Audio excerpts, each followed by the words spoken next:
Hey guys, welcome to Gonzo. This is a very different kind of a video. I usually don't do anything about gear, but I just wanted to show you a new camera and the reason that I'm doing a camera video. I don't often buy cameras. This is not the latest, but it's been a while since this camera has been out. It's the A7 IV. And it's been 3 years now that this camera has been out, but this is the camera that made sense to me. I come from a journalism background where I used to primarily use DSLRs. So when mirrorless came in, only because I do a lot of commercial video. Now the mirrorless was an A7 III, and that's the one I'm shooting on right now. But it was really good for the time that it was relevant, but the 8-bit color in that camera was the only thing holding me back from being able to match to bigger cinema cameras. As I started doing a lot more documentary video, I invested in an FX6. It's right here. As much as I love this camera, it definitely does not take photos. While FX6 and the A7 III remains, I needed a third camera in my setup to complete a 3-cam setup. And while most interviews, if you're not doing more, 3-cam setup is the least that you require to get a dynamic understanding of your subject sitting in front of you.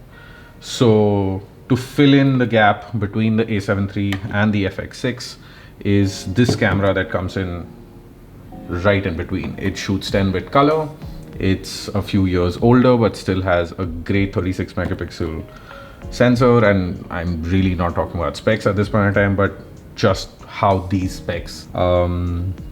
This camera is also a big update to my A7 III in terms of image quality and the latest autofocus. But the one thing that I actually care about is the new menu.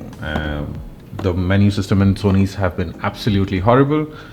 So I'm very glad that the new A7 IV comes with the new. Let's try and unbox this and figure it out. It's every few years that I buy a camera that gets added to my set. So unboxing videos don't really happen very often. It's always nice to unbox a new camera. Box, cable, extra battery and brick.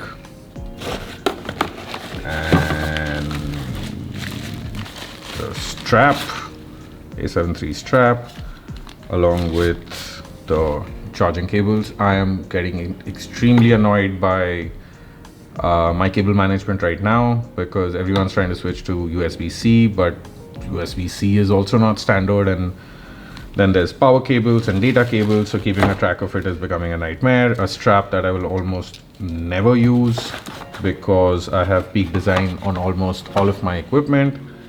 But keeping this aside, let's check out the camera. This is the new old A7 IV. It's been out for a while. Of course, I took it out at the showroom and tried it out. I already have my peak design lugs on it. I definitely do not baby my equipment, and I'm pretty sure that this is going to see the same level of use, not abuse, but rather use, that all my equipment goes through. And I'm very happy to use my equipment that way. As you can see, I don't know if you can see properly, but right there at the battery, there's already a dog hair.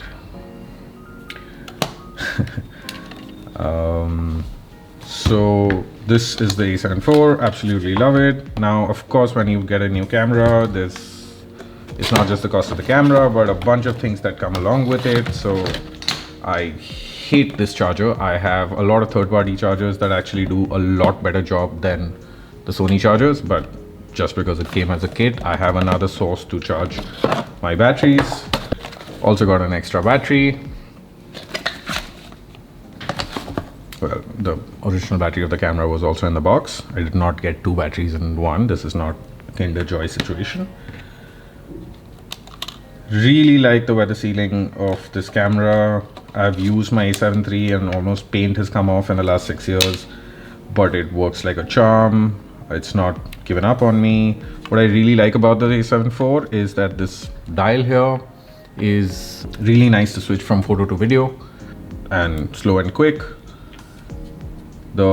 One of the better parts that the A7 III does not have is this fully articulating screen, and my option was to choose between the FX30 and the A7 IV. FX30 would have been a great second camera to my 3-cam setup, but I don't think I would have gotten all the regular mirrorless camera doodads that I get in the A7 IV. Most of all is the new menu. Absolutely love the new menu. It's a breeze in front of what Sony older menus used to be. So that is it. That's the new battery. The terrible but still useful battery charger. And as things go, because I use and abuse my equipment quite a bit, this is the new cage. I've always have a smaller cage on my equipment, and it's just one layer of protection to the equipment, so you can actually use it without worrying about it. Unfortunately, my A7 III cage is right here, but because of small changes in the body, I cannot use the A7 III cage on the A7 IV. So I got a cage for the A7 IV, and almost all the attachments that go from here are transferable to that. Just to talk, A7 IV cage is very, very light, very slim as compared to the A7 III one. I bought this cage ages ago from B&H, and it's been with me since then. I can move this top handle out and put it on this one and use my regular top handle over here. And this has worked really, really well for ages now.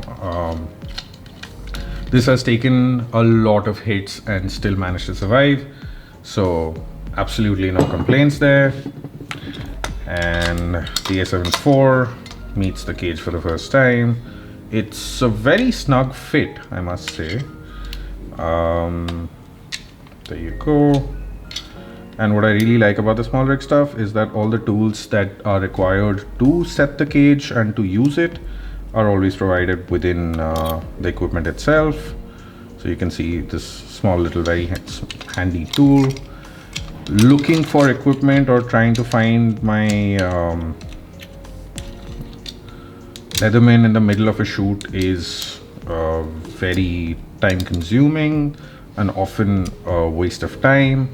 So having something as handy as this is always really, really nice. Now that's the small rig cage. It's all set up. Now I know I don't really need this, but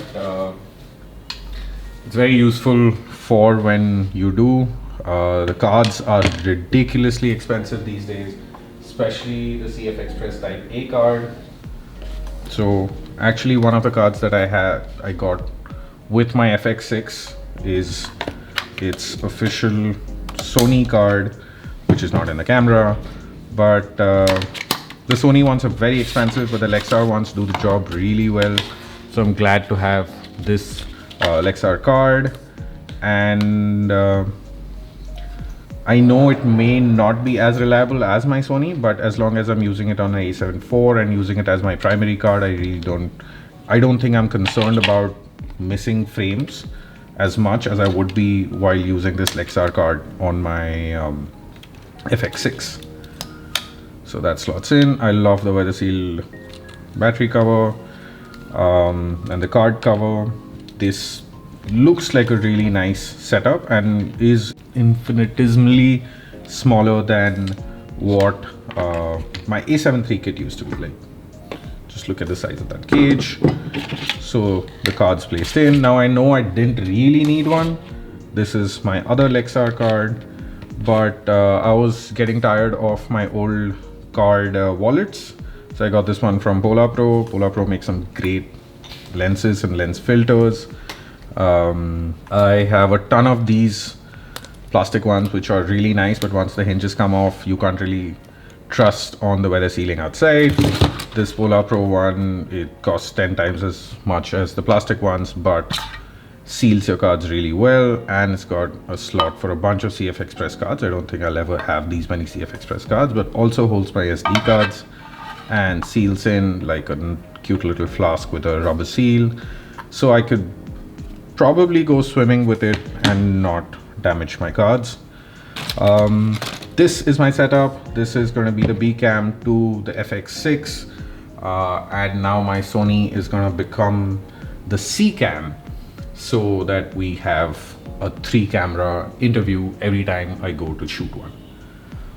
The Sony a7 III is not going anywhere. I don't like throwing away my equipment, or almost sentimental about even giving it away. So I still have my 5D, which is absolutely beautiful, and my 5D was my third cam in my 3-cam setup till now.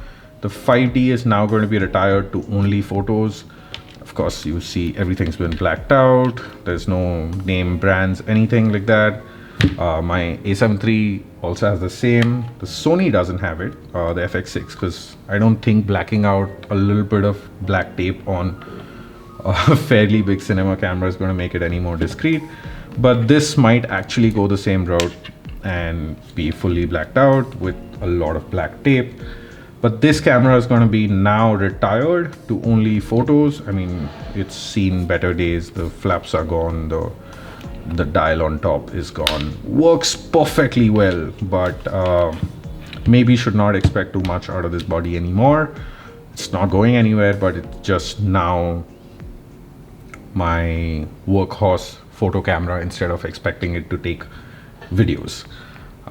This is my 3-cam setup, and if there's another change in the next 5 to 6 years, I'll probably make another video about it. Thank you.